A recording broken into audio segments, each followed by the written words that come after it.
جب انگریزوں کے خلاف جہاد کیا تھا تو انگریزوں نے تھانہ بھون سے ایک ایک مرد کو پکڑ کر پھانسی پہ چڑھانا شروع کیا تھا. مرد گھروں کو چھوڑ کر بھاگ گئے تھے. میں نے اپنے بزرگوں سے سنا ہے مئی جون کے مہینے میں لو چلتی تھی اور پھانسی لگائی گئی تھی درختوں کے اوپر علماء کرام کو, مسلمانوں کو تھانہ بھون کے. زندہ مسلمان ادھر ادھر بھاگ گئے تھے, انہیں اتار کر کوئی دفن کرنے والا موجود نہیں تھا.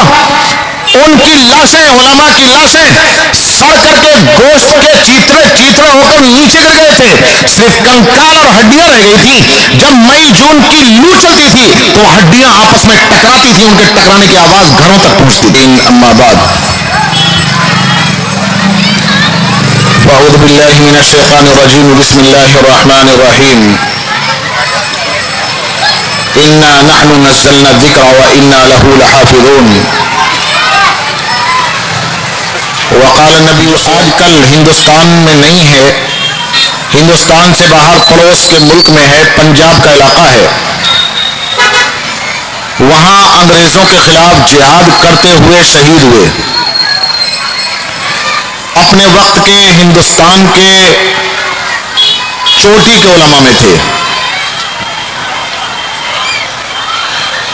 ایک مرتبہ دہلی کی جامع مسجد میں کوئی پروگرام تھا, کوئی جلسہ تھا. وہاں حضرت شاہ اسماعیل شہید رحمت اللہ علیہ نے بیان فرمایا. 1.25 گھنٹے کی تقریر کی. 1.25 گھنٹے بیان کرنے کے بعد, واعظ کہنے کے بعد, بہت لوگ تھے. دلی جامع مسجد کے قریب قریب مسلمانوں کی آبادیاں بڑی گھنی تھیں. اب تو پڑوس کے ملک میں وہ ہجرت کر کے چلے گئے. تقسیم کے موقع پر بہت سی بڑی بڑی حویلیاں, بڑے بڑے مکانات وہ اب دوسروں کے قبضے میں ہیں. اس وقت بہت بڑی تعداد مسلمانوں کی رہتی تھی, ہزاروں کا مجمع تھا. بیان کیا, واعظ فرمایا 1.25 گھنٹے تک, اور بیان فرمانے کے بعد, واعظ فرمانے کے بعد جلسہ ختم ہو گیا. لوگ اپنے اپنے گھروں کو چلے گئے, کچھ باقی تھے وہ جا رہے تھے. حضرت شاہ اسماعیل شہید رحمت اللہ علیہ بھی بیان سے فارغ ہو کر جامع مسجد سے نکل کر اپنے گھر کی طرف جا رہے تھے. آپ نے دلی کی جامع مسجد دیکھی ہوگی, ابھی بھی اس میں 85 سیڑھیاں ہیں, چڑھ کر اوپر جانا پڑتا ہے. بہت سی سیڑھیاں تو سڑک بننے میں دب گئیں. ان سیڑھیوں سے نیچے اتر رہے تھے. ایک شخص دور سے بھاگتا ہوا, ہانپتا کانپتا اوپر کو سیڑھیوں پر چڑھتا ہوا چلا جا رہا ہے. لوگ واپس جا رہے ہیں. اسے روک کر شاہ اسماعیل شہید رحمت اللہ علیہ نے کہا کہ کہاں جا رہے ہو؟ تو کہا کہ میں بہت دور سے آیا ہوں, مجھے معلوم نہیں ہو سکا تھا کہ شاہ اسماعیل شہید رحمت اللہ علیہ کا واعظ اور بیان ہے جامع مسجد میں. مجھے تھوڑی دیر پہلے ابھی گھر پر کسی نے بتایا کہ دلی کی جامع مسجد میں شاہ اسماعیل شہید کا بیان ہے. میں فوراً اٹھ کر کے بھاگا اور بھاگا میں جامع مسجد پہنچا ہوں. پتہ نہیں بیان چل رہا ہے, واعظ چل رہا ہے یا ختم ہو گیا. یہ شاہ اسماعیل شہید رحمت اللہ علیہ سے ہی کہہ رہا ہے وہ شخص. اسے شاہ صاحب نے کہا کہ ان کا بیان تو ختم ہو گیا, لیکن کوئی پریشانی کی بات نہیں ہے, یہیں بیٹھو. وہیں چڑھتے ہوئے سیڑھیوں پر بٹھا لیا اور خود بھی وہیں بیٹھ گئے, اور اس سے کہا کہ اسماعیل میرا ہی نام ہے, میں نے ہی بیان کیا تھا, میں نے ہی واعظ کہا ہے. اور اسے اکیلے ایک آدمی کو جامع مسجد کی سیڑھیوں پر لے کر کے بیٹھ گئے, اور 1.25 گھنٹے کی جو تقریر جامع مسجد میں کی تھی وہ پوری تقریر دوبارہ سے اس ایک آدمی کے سامنے کی. اور پھر فرمایا کہ ہمیں بھیڑ بھاڑ نہیں چاہیے, ہمیں تو دین کی بات بتلانی ہے, اللہ کا دین پہنچانا ہے. اے بیٹا, یہ موبائل بند کر کے رکھ لے, جنت اس سے نہیں ملے گی. بند کر کے جیب میں رکھ لے بھائی. ہاں, میں قسم کھا کے کہتا ہوں, اللہ تعالیٰ قیامت کے دن یا قبر میں یہ نہیں پوچھیں گے کہ تم نے ویڈیو بنایا تھا نہیں بنایا تھا. ہاں, اس کا الٹا پوچھ سکتے ہیں کہ قرآن اور حدیث کا بیان کیا جا رہا تھا, ویڈیو کیوں بنانے میں لگے تھے. الٹا پوچھ لیا تو کھٹیا کھڑی ہو جائے گی. ویڈیو نہیں بناؤ گے, اللہ کی قسم سوال نہیں ہوگا تم سے. حرام ہے, حرام کام کے بارے میں سوال ہو سکتا ہے کہ کیوں بنایا تھا. خیر, میں عرض کر رہا تھا شاہ اسماعیل شہید رحمت اللہ علیہ نے پوری تقریر کی، پھر فرمایا کہ ہمیں مجمع سے مطلب نہیں ہے، اگر ہمارے دین کی بات بیان کرنے سے ایک آدمی کو اللہ تبارک و تعالیٰ توفیق دے دیں اور وہ راہ راست پر آ جائے اور صحیح دین پر عمل کرنے والا بن جائے، وہ قرآن کو اپنے سینے سے لگا لے، سنتوں کو اگر اپنی زندگی میں اتار لے تو ہم سمجھیں گے کہ ہماری زندگی کا مقصد حاصل ہو گیا۔ میں نے یہ واقعہ اس لیے سنا دیا کہ بہت دیر سے ہمارے حضرت مولانا جو جلسے کو چلا رہے ہیں وہ کہہ رہے ہیں کہ بستی کے لوگ آ جائیں، دیوبند سے آئے ہیں ان کا بیان سنیں، لوگ جمع ہو جائیں۔ میں نے اس لیے سنا دیا کہ ہم انہیں شاہ اسماعیل شہید رحمت اللہ علیہ کے ماننے والے ہیں۔ اگر یہاں 50 لوگ موجود ہیں، ان میں سے ایک بچہ بھی اگر ہماری بات کو قبول کر لیتا ہے اور راہ راست پر آ جاتا ہے تو ہماری زندگی کا بہترین ایک پھل ہوگا وہ، اور ہم اپنے مقصد میں سمجھتے ہیں کہ ہم کامیاب ہوں گے۔ یہ اجلاس حفاظ کرام کی دستار بندی کا اجلاس ہے اور مدرسے کا سالانہ جلسہ ہے۔ مجھے اب تک یہ بات معلوم نہیں ہے کہ کتنے بچوں نے حفظ قرآن کریم مکمل کیا ہے۔ دو بچوں نے حفظ قرآن کریم مکمل کیا ہے، لیکن جتنے بچوں نے بھی کیا ہے ایک بھی ہو تو یہ چھوٹا کارنامہ نہیں ہے۔ پہلے ایک بیٹھک میں سنتے ہیں تب دستار کو۔ بہت اچھا، حضرت فرما رہے ہیں کہ حفظ تو اور بھی مکمل ہوئے ہیں، لیکن جب تک مکمل پکا نہیں ہو جاتا اور ایک بیٹھک میں قرآن کریم نہیں سنا دیتا اس وقت تک ہم دستار نہیں مانتے۔ بہترین چیز ہے یہ تو، اللہ قبول فرمائے ان کی محنتوں کو اور مدرسے کو ترقیات سے مالا مال فرمائے۔ میں عرض کر رہا ہوں کہ یہ حفظ قرآن کریم کی دولت کوئی معمولی دولت نہیں ہے۔ یہ قرآن کریم ایسے تو اپنی حفاظت کے لیے ہمارا محتاج نہیں ہے کہ ہم سینے میں محفوظ رکھیں، ہم یاد کریں تو یہ قرآن کریم محفوظ رہے گا، ہم نے اگر پڑھنا چھوڑ دیا تو قرآن کریم محفوظ نہیں رہے گا۔ مسلمانوں یاد رکھو، ذہن میں دل میں بٹھا لو، اللہ نے قرآن کریم کی حفاظت کا وعدہ کیا ہے، اور قرآن کریم کی میں نے آیت پڑھی تھی آپ کے سامنے، اللہ تبارک و تعالیٰ نے ارشاد فرمایا ہے انا نحن نزلنا الذکر وانا لہ لحافظون، ہم ہی نے یہ قرآن کریم نازل کیا ہے اور ہم ہی اس کی حفاظت کریں گے۔ اللہ تبارک و تعالیٰ نے اس قرآن کریم کے قیامت تک حفاظت کرنے کا وعدہ اور ذمہ اپنے اوپر لے لیا ہے۔ اللہ تبارک و تعالیٰ کسی کام کے کرنے کے لیے نہ کسی انسان کے محتاج، نہ کسی اور جاندار کے محتاج، نہ درختوں کے، نہ آسمان کے، نہ سورج کے، کسی کے محتاج نہیں ہے۔ کسی کام کو کرنا ہو تو اللہ تبارک و تعالیٰ بغیر کسی ذریعے اور سبب کے، بغیر کسی ہتھیار کے، بغیر کسی اوزار کے، بغیر کسی آلے کے کر گزارتے ہیں۔ قرآن کریم کہتا ہے اذا اراد شیئا ان یقول له کن فیکون، اللہ تبارک و تعالیٰ جب بھی کوئی کام کرنا چاہتے ہیں اللہ تبارک و تعالیٰ فرما دیتے ہیں کن ہو جا، وہ ہو جاتا ہے۔ قرآن کریم کی حفاظت اللہ تبارک و تعالیٰ کو کرنی ہے اور قیامت تک اور قیامت کے بعد بھی کرنی ہے۔ قرآن کریم مٹنے والا نہیں ہے۔ جب قیامت واقع ہوگی سارے درخت، سارے پہاڑ، سارے دریا، یہ چاند سورج، یہ موجودہ آسمان اور یہ موجودہ زمین سارے کے سارے فنا ہو جائیں گے۔ حشر کے میدان میں دوسری زمین بچھائی جائے گی، اس کے اوپر ہم لوگ سب جمع ہوں گے، یہ زمین مٹ جائے گی، ساری چیزیں مٹ جائیں گی۔ قرآن کریم اس وقت بھی برقرار رہے گا اور آخرت میں بھی برقرار رہے گا۔ آپ نے علماء کرام سے ایک حدیث سنی ہوگی، نبی اکرم صلی اللہ علیہ وسلم نے ارشاد فرمایا حافظ قرآن سے کہا جائے گا کہ قرآن کریم کو پڑھتا جا اور اوپر کو چڑھتا جا، جہاں تیرا قرآن کریم مکمل ہو جائے گا وہی تیری منزل ہے۔ اگر قیامت میں یہ قرآن کریم ختم ہو جاتا تو آخرت میں کیسے کہا جاتا کہ تو پڑھتا جا اور چڑھتا جا؟ اس سے پتہ چلتا ہے کہ آخرت میں بھی قرآن کریم برقرار رہے گا۔ اللہ قرآن کریم کی حفاظت کرنے کے لیے انسانوں کے محتاج نہیں ہے۔ اگر اللہ نے مسلمانوں کو، مسلمانوں کے بچوں کو، علماء کو، حفاظ کو یہ توفیق دی ہے کہ وہ قرآن کریم کو اپنے سینے میں محفوظ کرتے ہیں تو یاد رکھیں کہ اللہ تبارک و تعالیٰ کا ان کے اوپر بہت بڑا احسان ہے۔ قرآن کریم جس سینے میں محفوظ ہو جاتا ہے وہ خود بھی محفوظ ہو جاتا ہے، وہ اپنی حفاظت کر لیتا ہے، وہ جہنم میں جانے والا نہیں ہے، وہ خود تو جنت میں جائے گا ہی۔ حدیث کی روشنی میں یہ بھی طے ہے کہ 10 ایسے آدمیوں کو جن کے جہنم میں جانے کا فیصلہ اللہ کر چکے ہوں گے اور فرشتوں سے کہہ چکے ہوں گے انہیں گھسیٹ کر جہنم میں پھینک دیا جائے، تو ایک حافظ آگے بڑھے گا اور آگے بڑھ کر اللہ کی بارگاہ میں ان جہنمیوں کی سفارش کرے گا، ان جہنمیوں کی سفارش کر کے اللہ تعالیٰ سے ان کی مغفرت کرا کر جنت میں بھیجے گا، وہ بھجوائے گا، اس کی سفارش وہاں قبول کی جائے گی، جبکہ قیامت کے دن نہ مال و دولت کام آنے والا، نہ خاندان کام آنے والا، نہ ووٹوں کی کثرت کام آنے والی، نہ دھن دولت کام آنے والا، نہ طاقت، کوئی چیز کام آنے والی نہیں ہوگی، اس وقت میں یہ حافظ کام آئے گا۔ میں یہ عرض کر رہا ہوں کہ حافظ حفظ کر کے قرآن کریم پر کوئی احسان نہیں کرتا۔ اللہ تعالیٰ تو قرآن کریم کی حفاظت کسی بھی طریقے سے کر سکتے ہیں، اللہ نے فضل کیا ہے، احسان کیا ہے، کرم کیا ہے، رحم کیا ہے کہ ہم مسلمانوں کو قرآن کریم یاد کرنے کی اور سینے میں چھپانے کی اور محفوظ کرنے کی اللہ تبارک و تعالیٰ نے توفیق دے دی ہے۔ لیکن میرے بزرگوں، ہو سکتا ہے کہ یہاں تم میں ان 2 بچوں کے والد صاحب بیٹھے ہوئے ہوں کہ جن کا حفظ ہوگا، ان کے اساتذہ ہوں گے، گھروں میں آواز پہنچ رہی ہوگی۔ مجھے 2-3 باتیں عرض کرنی ہیں۔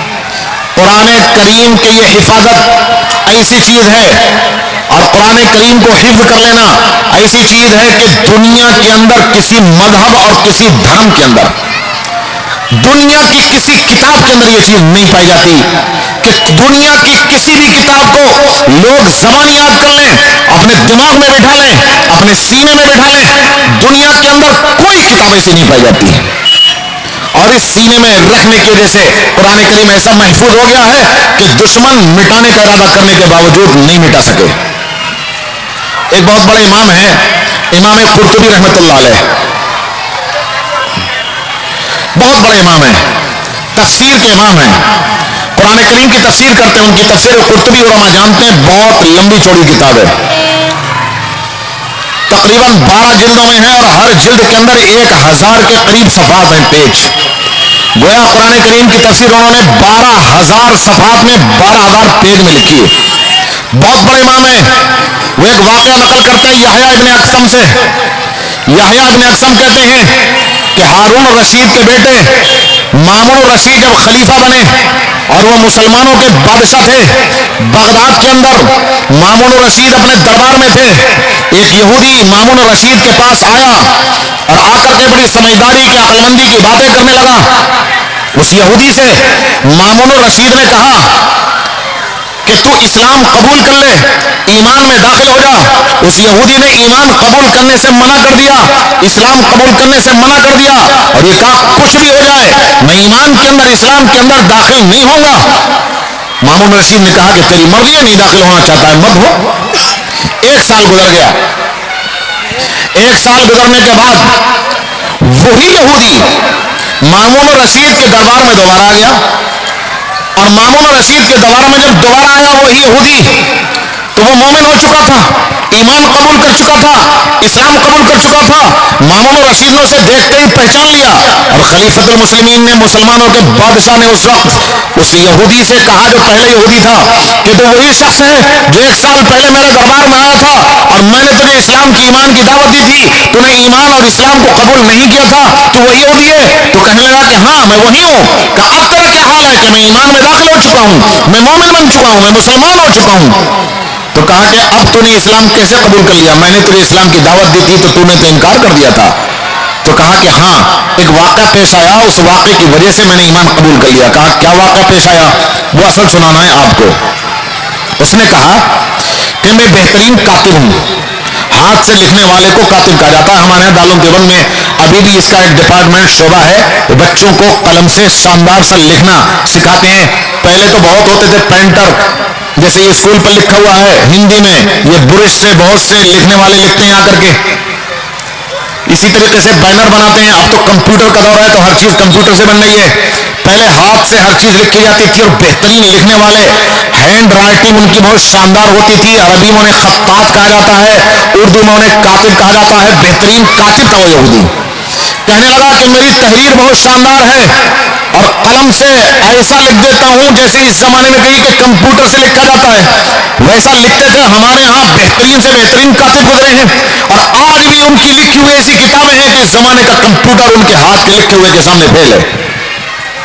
کہنے لگا کہ میں نے اپنے مذہب کی یہودیت کی تورات کو 3 کاپیوں میں لکھا اور 3 نسخے میں نے تورات کے 3 کاپی تیار کی اور تورات کی ان 3 کتابوں کے اندر میں نے رد و بدل کر دی، تغیر تبدیلی کر دی، کہیں کوئی آیت کم کر دی، کہیں کوئی آیت بڑھا دی، کہیں زبر زیر کم کر دیا، کہیں بڑھا دیا، کہیں نقطے کم کر دیے، کہیں بڑھا دیے، اور 3 کتابیں لکھ کر میں یہودی علماء کے پاس لے گیا اور میں نے کہا کہ میں نے بہت شاندار تحریر میں یہ کتابیں لکھی، آپ انہیں قبول کر لیں۔ انہوں نے بلا چون و چرا قبول کر لیا اور مجھے بہت انعام بھی دیا۔ پھر میں نے، وہ کہتا ہے، پھر میں نے 3 انجیل لکھی، عیسائیت کی کتابیں، کرسچنز کی کتابیں جو حضرت عیسیٰ علیہ السلام پر نازل ہوئی، میں نے انجیل لکھی اور انجیل میں بھی میں نے رد و بدل کر دیا، کمی زیادتی کر دی، کہیں کوئی آیت کم کر دی، کہیں کوئی آیت بڑھا دی، اور رد و بدل کرنے کے بعد 3 کتابیں تیار کر کے میں گرجا گھر میں لے گیا اور میں نے عیسائیوں کے علماء سے کہا کہ میں نے اپنی تحریر میں، اپنی رائٹنگ میں بہت خوبصورت کر کے یہ کتابیں لکھی ہیں، آپ انہیں قبول کر لیں۔ وہ کہتا ہے کہ وہ رد و بدل کی ہوئی کتابیں بغیر کسی چھان پھٹک کے، بغیر کسی تحقیق تفتیش کے انہوں نے قبول کر لی اور مجھے انعام سے نوازا۔ پھر کہتا ہے، پھر میں نے اسی طرح قرآن کریم کے 3 نسخے تیار کیے اور قرآن کریم کے اندر بھی میں نے تغیر و تبدل کر دیا، کہیں کمی کر دی، کہیں زیادتی کر دی، اور 3 قرآن کریم کے نسخے تیار کر کے میں علماء اسلام کے پاس لے کر کے گیا اور اسلام کے ماننے والے علماء کے سامنے میں نے پیش کیے اور میں نے کہا کہ میں نے شاندار سی تحریر میں آپ کی کتاب کے 3 نسخے تیار کیے ہیں، آپ انہیں قبول کر لیں۔ وہ کہتا ہے کہ علماء اسلام نے ان 3 نسخوں کو لیا اور شروع سے ایک ایک سطر، ایک ایک لفظ، ایک ایک کلمہ، ایک ایک زبر زیر دیکھنا شروع کیا کہ صحیح لکھا ہے یا غلط لکھا ہے۔ لکھنے والے سے انسان غلطی ہو سکتی ہے، آج بھی کتابیں لکھی جاتی ہیں، 6 مرتبہ انہیں چیک کیا جاتا ہے کہیں پر کوئی غلطی تو نہیں رہ گئی۔ کہتا ہے کہ علماء اسلام نے اسے چیک کیا اور اپنے گھر کے، اپنے خاندان کے حافظ بچوں کو بلایا اور حافظ بچوں کو بلا کر ان کے حوالے کر دیا کہ یہ قرآن کریم پڑھو اور اول سے آخر تک پورا قرآن کریم پڑھ جاؤ، کہیں پر کوئی زبر زیر کی، کوئی نقطے کی، کسی لفظ کی، کسی آیت کی کوئی غلطی تو نہیں ہے۔ ان بچوں نے پڑھا اور تینوں قرآن کریم کے نسخوں میں جگہ جگہ نشان لا کر لے آئے کہ یہاں پر یہ غلطی ہے، یہاں یہ غلطی ہے، یہاں پر یہ غلطی ہے۔ انہوں نے ایک ایک غلطی کو پکڑ کر میرے سامنے رکھ دیا اور ان علماء اسلام نے کہا کہ تیری تحریر کتنی اچھی ہو، ہمیں یہ گڑبڑ قرآن نہیں چاہیے، رد و بدل والا قرآن نہیں چاہیے، اسے اپنے ساتھ لے جاؤ، ہمیں ان کی ضرورت نہیں ہے، ہمیں وہ قرآن کافی ہے جو ہمارے بچوں نے اپنے سینوں میں چھپایا ہوا ہے۔ وہ یہودی کہتا ہے مامون رشید سے کہ میں نے جب یہ چیز دیکھی تو مجھے یقین ہو گیا کہ یہ کتاب اللہ اور یہ قرآن کریم، اس کی حفاظت اللہ کی طرف سے ہو رہی ہے، اسے کوئی بدل نہیں سکتا ہے۔ تورات والوں نے تورات کو قبول کر لیا جس میں تغیر و تبدل ہو چکا تھا، انجیل والوں نے انجیل قبول کر لی، لیکن قرآن والوں نے قرآن کریم کو قبول نہیں کیا۔ یہ پانی پت آپ سے بہت زیادہ دور نہیں ہے، انگریزوں نے ہندوستان سے قرآن کو ختم کرنے کا ارادہ کیا تھا اور گھر گھر سے قرآن کریم کو تلاش کر کر کے جلایا جا رہا تھا، علماء کرام کو پھانسی کے پھندوں پر لٹکایا جا رہا تھا۔ انگریز کے زمانے میں نے تاریخ کی کتابوں میں پڑھا ہے، آگرے سے لے کر دلی تک کوئی درخت ایسا نہیں تھا جس درخت کے عالم کی لاش لٹکی ہوئی نہ ہو، ہر درخت پر علماء کو پکڑ پکڑ کر کے پھانسی کے پھندوں پر چڑھایا تھا۔ یہ تھانہ بھون آپ کے بغل میں ہے، 2-4 کلومیٹر کی دوری پر ہے۔ جب حاجی امداد اللہ مہاجر مکی کی قیادت میں علماء دیوبند نے شاملی کے میدان میں جہاد کیا تھا، ان کی خانقاہ تھانہ بھون کے اندر تھی جو خانقاہ امدادی آج بھی ہے۔ حضرت مولانا اشرف علی صاحب تھانوی رحمۃ اللہ علیہ نے اسے بعد میں آباد کیا تھا، حضرت تھانوی رحمۃ اللہ علیہ بھی اسی میں رہتے تھے۔ جب انگریزوں کے خلاف جہاد کیا تھا تو انگریزوں نے تھانہ بھون سے ایک ایک مرد کو پکڑ کر پھانسی پہ چڑھانا شروع کیا تھا، مرد گھروں کو چھوڑ کر بھاگ گئے تھے۔ میں نے اپنے بزرگوں سے سنا ہے مئی جون کے مہینے میں لو چلتی تھی اور پھانسی لگائی گئی تھی درختوں کے اوپر علماء کرام کو، مسلمانوں کو تھانہ بھون کے۔ زندہ مسلمان ادھر ادھر بھاگ گئے تھے، انہیں اتار کر کوئی دفن کرنے والا موجود نہیں تھا، ان کی لاشیں، علماء کی لاشیں سڑ کر کے گوشت کے چیترے چیترے ہو کر نیچے گر گئے تھے، صرف کنکال اور ہڈیاں رہ گئی تھی۔ جب مئی جون کی لو چلتی تھی تو ہڈیاں آپس میں ٹکراتی تھی، ان کے ٹکرانے کی آواز گھروں تک پہنچتی تھی۔ یہ صورتحال تھی. اسی زمانے کی بات ہے, ایک انگریز بہت بڑا افسر پانی پت سے گزر رہا تھا, اور پانی پت کے قرہ حضرات, قاری حضرات, حافظ حضرات بہت مشہور رہے. اب تو پانی پت میں بھی کچھ نہیں ہے, وہاں سے بھی لوگ چھوڑ چھاڑ کر کے ہجرت کر کے پڑوس کے ملک میں چلے گئے. وہاں کے بڑے بڑے قاری ابھی بھی ان کی نسلیں پاکستان میں چل رہی ہیں. بہت بڑا انگریز افسر پانی پت سے گزر رہا تھا. پانی پت میں ایک مسلمان اس انگریز افسر کا دوست تھا. اس نے اسے خط لکھا, اس زمانے میں ٹیلی فون تو تھے نہیں, خط لکھے جاتے تھے. خط لکھا کہ آپ کا پانی پت سے گزر ہوگا, آپ پنجاب کے دورے پر جا رہے ہیں, میری خواہش یہ ہے کہ میرے گھر رک کر کے کھانا کھا لیں. اس نے جواب لکھ دیا کہ ٹھیک ہے میں تمہارے یہاں کھانا کھاؤں گا. وہ رک گیا افسر. دعوت کرنا مقصود نہیں تھا, اسے کچھ اور دکھانا مقصود تھا. کھانے کا بھی انتظام کیا. وہ جب آ گیا تو خاندان کے بچوں کو بلایا اور اس کے سامنے ایک سے کہا کہ قرآن کریم پڑھو. ایک بچے نے قرآن کریم پڑھنا شروع کیا, اسے کہیں پر غلطی ہوئی, دوسرے نے اس کی غلطی کو صحیح کیا, لقمہ دیا, ٹوکا, اس سے غلطی ہوئی, تیسرے نے ٹوکا, تیسرے سے کہیں غلطی ہوئی تو چوتھے نے ٹوکا. 10-15 بچوں کا قرآن کریم اس انگریز افسر کو سنایا. وہ عیسائی انجیل کو ماننے والے, ان کے ہاں انجیل کا حفظ کرنا بالکل کوئی خیال میں بھی نہیں آ سکتا تھا. کوئی بچہ ان کے حافظ نہیں. وہ انگریز افسر کی آنکھیں کی پھٹی رہ گئی. اس نے کہا اپنے دوست سے یہ ماجرا کیا ہے؟ تو کہا کہ ہمارے ہر گھر کے اندر قرآن کریم کو یاد کیے ہوئے بچے ہیں. تم قرآن کریم کے نسخوں کو جلا سکتے ہو, ہماری ان نسلوں کو ختم نہیں کر سکتے ہو. جب تک یہ نسلیں موجود رہیں گی قرآن کریم محفوظ رہے گا. اس وقت اس افسر نے آرڈر جاری کر دیا کہ قرآن کریم کے نسخوں کو جلانے سے کچھ فائدہ نہیں ہے. جو ہمارا مقصد ہے قرآن کریم کو ختم کرنا, وہ تو ختم ہم کر نہیں پائیں گے, کیوں خامخواہ چکر میں پڑیں. میں یہ کہہ رہا ہوں کہ قرآن کریم کا حفظ کرنا بہت بڑی فضیلت کی چیز ہے. اس قرآن کریم کو سینوں میں رکھ کر مسلمانوں نے اللہ تبارک و تعالیٰ کے احسان کو, فضل کو قبول کیا. اللہ نے توفیق دی ہے. آخری بات عرض کر کے میں اپنی بات ختم کر دوں گا. مجھے ابھی آگے اب سے لے کر اب کے بعد اور عشاء کے بعد تک مجھے ابھی 3 جلسوں میں شرکت اور کرنی ہے, تھوڑی دیر.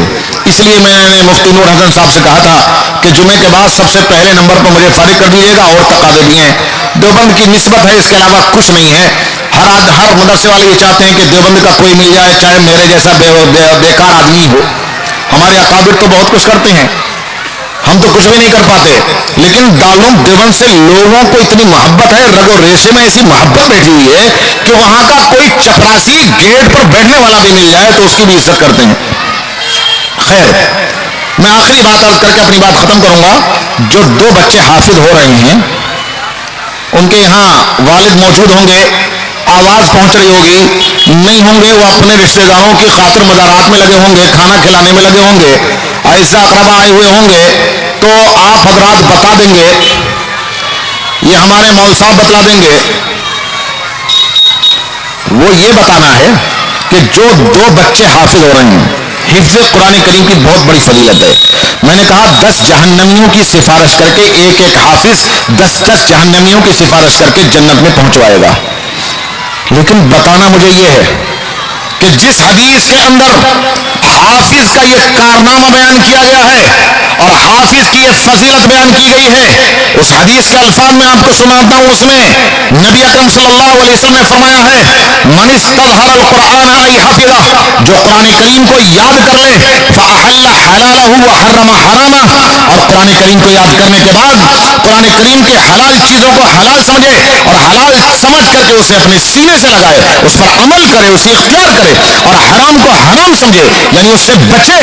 دوسری ایک حدیث میں ہے, من قرأ القرآن وعمل بما فیہ, جو قرآن کریم کو پڑھ لے, قرآن کریم کو یاد کر لے اور قرآن کریم کے احکام پر عمل کر لے, تو اس کو یہ فضیلت حاصل ہے کہ وہ 10 جہنمیوں کی سفارش کرے گا. کہیں ایسا نہ ہو کہ یہ بچے قرآن کریم کے حافظ تو بن گئے لیکن قرآن کریم کے احکام پر عمل کرنے والے نہ بن پائے. قرآن کریم دل میں ہے لیکن جھوٹ بولتے ہیں, قرآن کریم دل میں ہے, نماز کی پابندی نہیں کرتے, قرآن کریم سینے میں ہے, پاجامے کو ٹخنوں سے نیچے لٹکائے پھرتے ہیں, زبان کی حفاظت نہیں کرتے, گالم گلوچ کرتے ہیں, کانوں سے غیبت سنتے ہیں, نگاہ غلط جگہ استعمال کرتے ہیں. قسم خدا کی کھا کر پھر میں یہ بھی کہتا ہوں کہ اگر ایسا حافظ ہے تو وہ حافظ دوسروں کو سفارش کر کے جنت میں پہنچانا تو دور کی بات, اس حافظ کو اپنی جان بچانی مشکل ہو جائے گی. چھوٹے بچے ہوتے ہیں حفظ کرنے والے، ان کے اساتذہ سے میں درخواست کروں گا، ان کے والدین سے، ان کے اعزاء اقربا سے کہ ان بچوں کو عادی بنائیں قرآن کریم کے احکام پر عمل کرنے کا، سیدھے راستے پر چلنے کا۔ غلط راستے پر اگر جاتے ہیں تو ان کی نگرانی کریں، ان کی تفہیم کریں، انہیں سمجھائیں، اپنی ذمہ داری کو ادا کریں، جس سے کہ اللہ تبارک و تعالیٰ کے یہاں جو حافظ واقعی کام کا ہے وہ کام کے حافظ بن سکیں۔ اگر کام کے حافظ نہ بنے تو پھر دنیا کی محنت رائے گا جائے گی، بیکار جائے گی، کچھ حاصل ہونے والا نہیں۔ ایک دوسری بات میں عرض کرنا چاہوں گا کہ قرآن کریم میں نبی اکرم صلی اللہ علیہ وسلم کے دنیا میں بھیجنے کے 4 مقاصد بتائے گئے ہیں کہ نبی اکرم صلی اللہ علیہ وسلم کو دنیا میں 4 مقاصد کے لیے، 4 کاموں کے لیے بھیجا گیا۔ کیا فرمایا؟ اللہ تعالیٰ فرماتے ہیں کما ارسلنا فیکم رسولا منکم یتلو علیکم آیاتنا ویزکیکم ویعلمکم الکتاب والحکمہ۔ اللہ فرماتے ہیں کہ ہم نے تمہیں میں کے، تمہارے خاندان میں کے، انسانوں میں کے ایک رسول بھیجے ہیں۔ کیوں؟ کیا کریں گے وہ؟ کہ 4 کام کریں گے۔ پہلا کام یہ ہوگا کہ تمہارے سامنے اللہ کی طرف سے نازل کی ہوئی کتاب پڑھ پڑھ کر کے سنائیں گے اور یہ بتائیں گے کہ دیکھو قرآن کریم اس طریقے سے پڑھنا ہے، اللہ جیسا چاہتے ہیں ویسا پڑھنا سکھائیں گے، اور اس کا ترجمہ اور معنی اور مطلب بھی سکھائیں گے اور سنتیں بھی سکھائیں گے، اور تمہارے دل و دماغ سے بری عادتوں کو نکال کر پھینکیں گے، اچھی عادتوں کو داخل کریں گے۔ یہ 4 کام کریں گے۔ ان بچوں نے قرآن کریم کو حفظ کر لیا اللہ کی مرضی کے مطابق، نبی اکرم صلی اللہ علیہ وسلم کی منشا کے مطابق۔ جن بچوں نے قرآن کریم حفظ کر لیا ہے، صحیح قرآن کریم پڑھنا انہوں نے سیکھ لیا، اور وہ لوگوں کو پڑھ کر سکھا بھی سکتے ہیں کہ دیکھو قرآن کریم ایسے پڑھنا ہے۔ لیکن ان حافظوں کو ابھی قرآن کریم کا مطلب نہیں آتا، اس کا ترجمہ نہیں آتا، قرآن کریم میں اللہ ہم سے کیا مانگ رہے ہیں، کیا حکم دے رہے ہیں، انہیں کچھ پتہ نہیں ہے۔ ابھی سنتوں کا علم انہیں ابھی حاصل نہیں ہوا ہے۔ سنتوں کا علم تو حدیث کی کتابوں کے اندر ملے گا۔ ابھی بری عادتوں کو چھوڑ کر اچھی عادتوں کے خوگر نہیں بنے ہیں۔ 3 کام باقی ہیں۔ ایک کام کیا ہے، سیدھے سیدھے میں یہ کہہ دوں کہ ان بچوں نے حفظ کر کے نبی اکرم صلی اللہ علیہ وسلم کی 1/4 وراثت حاصل کر لی ہے۔ 3 حصے ابھی باقی ہیں۔ ان کے اساتذہ سے میں امید رکھوں گا، ان کے والدین سے میں امید رکھوں گا کہ ان حافظوں کو عالم بھی بنائیں گے اور سنتوں کا عادی بھی بنائیں گے، برے اخلاق دل سے نکال کر اچھے اخلاق دل میں داخل بھی کریں گے، تزکیہ بھی کریں گے، تعلیم کتاب بھی کریں گے، تعلیم حکمت بھی کریں گے۔ اور جب اب تک محنت کی ہے ان کی زندگی پر، انہیں حافظ بنانے کے لیے تگدو کی ہے، تو پورا عالم بنانے سے پہلے نہ رکیں گے۔ میں یقین رکھتا ہوں اور میں امید رکھتا ہوں کہ ان کے اساتذہ بچوں کی رہنمائی کریں گے، ان کے والدین رہنمائی کریں گے، اور نبی اکرم صلی اللہ علیہ وسلم کا پورا وارث بنا کر کے چھوڑیں گے انشاءاللہ۔ میرا ٹائم تو تقریباً ہو گیا ہے، لیکن ایک واقعہ میں اور سنا دوں آپ کو۔ دیکھو یہ جو آپ کی اولاد ہے جو حافظ بن جاتی ہے، مرنے کے بعد یہی اولاد کام آئے گی۔ اگر کسی اولاد کو آپ کسی بھی عہدے پر بٹھا جائیں، کسی کاروبار پر کھڑا کر جائیں، کسی بڑے سے بڑے منصب پر بٹھا جائیں، آنکھ بند ہونے کے بعد کام آئے گی تو یہ والی اولاد کام آئے گی جو حافظ ہوگی۔ میرے بھائیوں، ہمارے دارالعلوم دیوبند کے محتمم گزرے ہیں حضرت مولانا قاری محمد طیب صاحب رحمۃ اللہ علیہ، جو ہمارے بزرگ یہاں بیٹھے ہیں، انہیں دیکھا ہوگا 1983 میں ان کا انتقال ہے۔ مغرب بعد جب تک آدھا پارا تلاوت نہ کر لیتے، کوئی چھوٹا موجود ہو یا بڑا کسی کی طرف نگاہ اٹھا کر نہیں دیکھتے تھے۔ پابندی سے مغرب بعد آدھا پارا پڑھنے کا معمول تھا۔ کہ کبھی ایسا بھی ہوا کسی دن کوئی بڑا افسر موجود ہے، کیا مجال کہ کسی کے افسری سے مروب ہو کر اپنا معمول چھوڑ دیں، آدھا پارا تلاوت کرنا تھا، اس کے بعد کسی سے ملاقات کرتے۔ کبھی کوئی مالدار آدمی بڑی موٹی رقم لے کر دارالعلوم دیوبند کو دینے کے لیے موجود، لیکن ہوگا بیٹا ہوگا وہ بیٹا رہے، کیا مجال کہ اس کی طرف نگاہ اٹھا کر کے دیکھ لیں۔ جب تک آدھا پارا تلاوت نہیں کر لیتے تھے کسی کی طرف نگاہ اٹھا کر نہیں دیکھتے تھے۔ یہ ہمارے محتمم صاحب اس وقت ہیں، وہ کہتے ہیں کہ ہم نے ہمت کر کے پوچھ لیا کہ حضرت یہ مغرب بعد آدھا پارا تلاوت کرنے کا کیا معمول ہے؟ یہ میں 1980 کی بات بتلا رہا ہوں، 1980 کے قریب کی۔ اس سے تقریباً 50 سال پہلے ان کے والد کا انتقال ہو چکا تھا۔ قاری طیب صاحب رحمۃ اللہ علیہ کے والد تھے حافظ محمد احمد صاحب، جو دارالعلوم دیوبند کے بانی مولانا محمد قاسم نانوتوی کے لڑکے تھے، قاری طیب صاحب پوتے تھے، کہنے لگے کہ یہ مغرب بعد کا معمول پوچھتے ہو؟ کہنے لگے کہ جب میں عالم بنا تھا تو میرے والد حافظ محمد احمد صاحب رحمت اللہ علیہ نے مجھ سے یہ کہا تھا کہ طیب میں نے تجھے عالم تیرے لیے بنایا ہے، اپنے عالم ہونے کے ناطے جو چاہے کرنا، لیکن میں نے تجھے حافظ اپنے لیے بنایا ہے، میرے مرنے کے بعد، میری آنکھ بند ہونے کے بعد تیرے حافظ ہونے کا فائدہ مجھے پہنچنا چاہیے۔